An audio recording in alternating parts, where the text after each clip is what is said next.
The U.S. military carried out massive precision strikes on the 3 key nuclear facilities in the Iranian regime.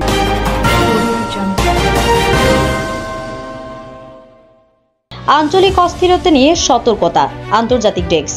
ইরানের পারমাণবিক স্থাপনায় যুক্তরাষ্ট্রের সাম্প্রতিক হামলার ঘটনায় আঞ্চলিক ও আন্তর্জাতিকভাবে সমালোচনার ঝড় উঠলেও তুরস্ক সরাসরি কোনো নিন্দা প্রকাশ করেনি। মধ্যপ্রাচ্যের গুরুত্বপূর্ণ শক্তিগুলোর মধ্যে তুরস্কের এই অবস্থান বিশ্লেষকদের কৌতূহল ও উদ্বেগের জন্ম দিয়েছে। গত শনিবার গভীর রাতে টেলিভিশনে দেওয়া ভাষণে যুক্তরাষ্ট্রের প্রেসিডেন্ট ডোনাল্ড ট্রাম্প জানান, ইরানের পারমাণবিক কর্মসূচি স্থগিত করার উদ্দেশ্যে ওয়াশিংটন তেহরানের 3টি গুরুত্বপূর্ণ পারমাণবিক স্থাপনা হামলা চালিয়েছে। তিনি বলেন, হামলাটি ছিল একটি অসাধারণ সামরিক সাফল্য। ইরানের প্রধান সমৃদ্ধিকরণ কেন্দ্রগুলো সম্পূর্ণ ধ্বংস করা হয়েছে। তিনি তেহরানকে শান্তির পথে আসার আহ্বান জানিয়ে সতর্ক করে দেন যে যদি ইরান এই আহ্বানে সাড়া না দেয় তাহলে আরও ভয়াবহ হামলার মুখোমুখি হতে হবে।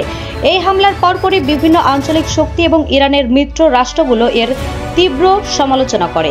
তারা এই পদক্ষেপকে বিপজ্জনক ও উত্তেজনাপূর্ণ বলে অভিহিত করে এবং এর ফলে মধ্যপ্রাচ্য অস্থিতিশীলতা আরও বাড়তে পারে বলে আশঙ্কা প্রকাশ করে। তবে তুরস্ক সরাসরি হামলাটির নিন্দা না জানিয়ে কৌশলগতভাবে সতর্ক ভাষায় একটি বিবৃতি দেয়। দেশটির পররাষ্ট্র মন্ত্রণালয়ের বিবৃতিতে বলা হয়, এই ধরনের সামরিক পদক্ষেপ মধ্যপ্রাচ্যের নিরাপত্তা পরিস্থিতিকে আরও অস্থিতিশীল করে তুলতে পারে। বিশ্লেষকরা মনে করেছেন, আঞ্চলিক ভারসাম্য রক্ষা ও কূটনৈতিক সম্পর্ক বজায় রাখার স্বার্থে তুরস্ক এমন অবস্থান নিয়েছে।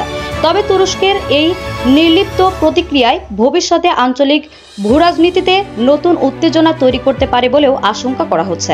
আমাদের আরও আপডেট নিউজ পেতে চোখ রাখুন বীর চট্টলা টিভিতে। ফেসবুকে ফলো, ইউটিউবে সাবস্ক্রাইব করুন।